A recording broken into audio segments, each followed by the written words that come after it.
सरकारी स्कूल का सरकारी टीचर प्राइवेट ट्यूशन सेंटर नहीं खोल सकता, मगर जब हम सरकारी अस्पताल में सरकारी डॉक्टर की बात करें तो सरकारी डॉक्टर बहुत सारे प्राइवेट क्लिनिक खोल सकता है। आजकल जम्मू कश्मीर में हम लगातार ये देख पा रहे हैं और बहुत सारे लोग हमें कंप्लेंट्स कर रहे हैं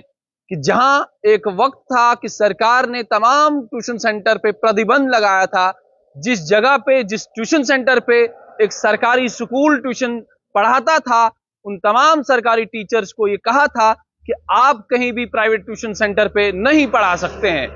वहीं जब हम सरकारी अस्पतालों की बात करते हैं तो सरकारी अस्पतालों में सरकारी डॉक्टर बहुत सारे ऐसे प्राइवेट क्लिनिक पे जाता है और वहां पे पेशेंट का चेकअप करता है। सबसे पहले अगर मैं एक सरकारी टीचर की बात करूं तो एक सरकारी टीचर कतई भी कतराता नहीं है जब वो एक बच्चे की बेस बनाता है, चाहे वो स्कूल की बात की जाए या स्कूल के प्रीमिसेस की बाहर की बात की जाए। अगर वो ट्यूशन सेंटर खोलता भी है तो वो बच्चे को फिजिक्स पढ़ाता है, मैथ पढ़ाता है, केमिस्ट्री पढ़ाता है और भी बहुत सारे सब्जेक्ट पढ़ाता है। और एक साल की फी अगर हम कैलकुलेट करें तो एक सरकारी टीचर मात्र 5 या 6 हजार रुपए इन सब्जेक्ट की लेता है। और इसके कंपैरिजन में अगर हम एक डॉक्टर को रखें तो एक डॉक्टर की फीस एक पेशेंट को चेकअप करने में लगभग 700 रुपए और 1000 रुपए, और कभी कभी ये अमाउंट जो है बढ़ भी जाता है और 1500 रुपए भी बहुत सारे डॉक्टर्स आजकल ऐसे मार्केट में हैं जो लोगों से ये रकम वसूल रहे हैं। आखिर क्यों जम्मू कश्मीर की सरकार इसको चेक नहीं कर रही है? आखिर क्यों जम्मू कश्मीर की सरकार जो है इन डॉक्टर से पूछ नहीं रही है कि आखिर आप लोगों को किसने ये अधिकार दिया कि आप लोग अपनी ही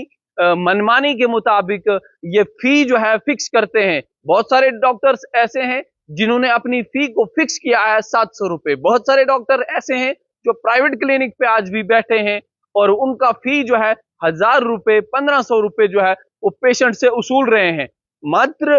5 से 10 मिनट का चेकअप जो है एक पेशेंट का होता है और उसके बाद सिर्फ पेशेंट का प्रेस्क्रिप्शन का 1500 लिया जाता है और उसके बाद जब उसको टेस्ट दिए जाते हैं वो भी उसी क्लिनिक से उसको करवाने पड़ते हैं, और उसके बाद जो दवाइयां डॉक्टर लिखता है वो भी उसको उसी क्लिनिक से लेनी पड़ती हैं। फिलहाल हमें लगातार ये कंप्लेंट्स आ रही थी, बहुत सारे लोग जो हैं हमें ये कॉल कर रहे थे और ये कहते थे कि लगातार जब भी हम कहीं अस्पताल में जाते हैं तो अस्पताल में भीड़ ज्यादा लगी होती है, हमें लाइनों में वहां खड़ा रहना पड़ता है और डॉक्टर जो है वहां सही तरीके से चेक नहीं करता है, इसलिए हम ज्यादातर प्राइवेट क्लिनिक की तरफ रुजू करते हैं। मगर जब ये डॉक्टर्स वहां पे जाते हैं, यही वो सरकारी अस्पताल में काम करने वाले सरकारी डॉक्टर हैं जो बाहर भी प्राइवेट क्लिनिक में मजे से आनंद से लोगों का चेकअप करते हैं और वहां बहुत ज्यादा रकम जो है इन लोगों से वसूलते हैं।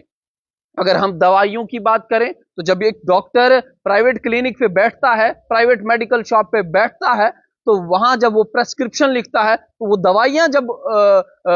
लिखता है एक पेशेंट को, तो वो दवाइयां उस क्लिनिक के अलावा कहीं भी बाहर से नहीं मिलती हैं, जिससे एक पेशेंट को काफी ज्यादा दिक्कतें और परेशानियां होती हैं। इस टीचर की भी अगर मैं बात करूं तो एक सरकारी टीचर जो सुबह से लेकर शाम 4 बजे तक, सुबह 10 बजे से लेकर शाम के 4 बजे तक बच्चों को पढ़ाता है, उनको काफी ज्यादा मेहनत कराता है,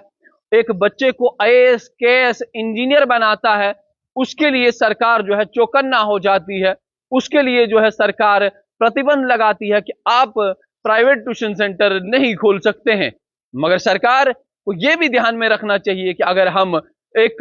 बच्चे को जब वो नीट क्वालिफाई करता है, जब उस पे हम इतना खर्चा जो है वो लगाते हैं,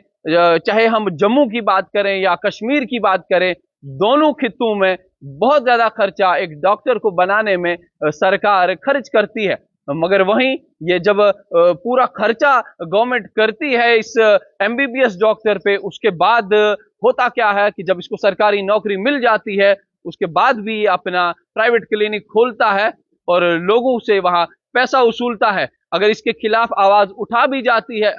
भी जाती है तो सरकार को डराया और धमकाया जाता है एक डॉक्टर के द्वारा। एक डॉक्टर सरकार को सीधे अपना इस्तीफा पेश करता है और उसके बाद ये कहता है कि आज के बाद मैं सरकारी नौकरी नहीं करूंगा, मैं अपना ही प्राइवेट क्लिनिक खोलूंगा और वहीं काम करूंगा। मुझे लगता है कि सरकार को थोड़ा सा ध्यान देना चाहिए, थोड़ा सा सोचना और समझना चाहिए। और जितने भी लोग नीट करते हैं, जितने भी लोग एमबीबीएस जम्मू कश्मीर से करते हैं या बाहर वाले मुल्कों से करते हैं, उनसे ये लिख के लेना चाहिए कि कम से कम 20 से 30 साल जो है हम सरकार की खातिरदारी करेंगे और यहाँ जम्मू कश्मीर की जो आवाम है उनकी खातिरदारी करेंगे, ताकि लोगों को ज्यादा दिक्कतें और परेशानियां न देखनी पड़ेंगी। मगर वहीं सरकार को जब एक डॉक्टर डराता है, वो धमकाता है, वो ये कहता है कि मैं इस्तीफा देने के लिए तैयार हूं, आप मेरा कुछ नहीं बिगाड़ सकते हैं, तो सरकार उसे ये कहती है कि आप अपना प्राइवेट क्लिनिक भी चलाइए, मगर सरकार को भी कुछ वक्त दीजिए। फिलहाल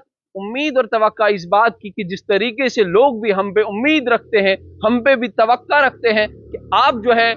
लोगों की आवाज बन के सरकार तक हमारी बातें पहुंचाएंगे। तो जहां मुझे लगता है कि 500, 1000, 1500 और 2000 जिन डॉक्टर्स ने अपना रेट, अपना फी जो है कंसल्टेशन फी फिक्स किया है, उस पे सरकार जो है वो ध्यान देनी चाहिए। और आने वाले वक्त में जो पेशेंट्स हैं उनको भी दिक्कतों और परेशानियों का सामना ना करना पड़े, सरकार को इन तमाम चीजों पे ध्यान देना चाहिए। फिलहाल आपके क्या कुछ तासुरात है इस पे, आपका जानना हमारे लिए बहुत ज्यादा जरूरी हो जाता है। कमेंट सेक्शन में हम उम्मीद करेंगे कि आपकी राय जो है वो क्या हो सकती है इस बात को लेके। तब तक आप जुड़ते रहिए स्ट्रेट लाइन के साथ।